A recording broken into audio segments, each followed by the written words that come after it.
இப்போ ஸ்டாலின் அவர்கள் வெளிநாட்டுக்கு மறுபடியும் போறாராம் இந்த மாதம். எங்கப்பா? தெளிவாக இருக்கிறப்பா. ஜெர்மனியும் இங்கிலாந்துக்கும். இங்கே நடித்தது போதான்னு அங்கே போய் நடிக்க போகிறாரா? இந்த ஃபோட்டோ ஷூட் இங்கே அங்கே போயிட்டு நான் கேட்குறேன், முதலமைச்சர் அவர்களே, இதுக்கு முன்பு நீங்கள் 4 இடத்துல நீங்கள் போனீங்க, நீங்கள் எத்தனை முதலீடு வந்துச்சு, எவ்வளோ பேருக்கு வேலை கொடுத்தீங்க நீங்கள்? இதுக்கு முன்பு துபாய் போயிட்டு வந்தார், சிங்கப்பூர் ஜப்பான் போயிட்டு வந்தார், ஸ்பெயின் போயிட்டு வந்தார், அமெரிக்கா போயிட்டு வந்தார். ஸ்பெயினில் 14 நாள், அமெரிக்காவில் 17 நாள், இப்போ இங்கிலாந்து ஜெர்மனி போகிறாரு.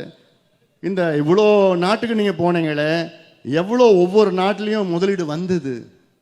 பேப்பரில் 18,000 கோடின்னு பேப்பரில் இருக்குது.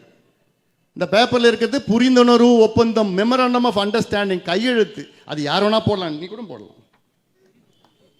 அது மாதிரி தான் போட்டுட்ருக்காங்க. வாயா கையெழுத்து போடுன்னா போட்டு விட்டுறான், அவ்வளோதான். அவன் முதலீடு செய்கிறானா செய்யலையா, அதை ஆரம்பிக்கிறானா ஆரம்பிக்கலையா, வேலை கொடுக்குறானா கொடுக்கலையா எல்லாம் கிடையாது. 18,000 கோடிக்கு புரிந்துணர்வு ஒப்பந்தம் இவ்வளோ காலமாக இதுக்கு முன்பு போட்டு வெளிநாடுக்கு போயிட்டு வந்தார்.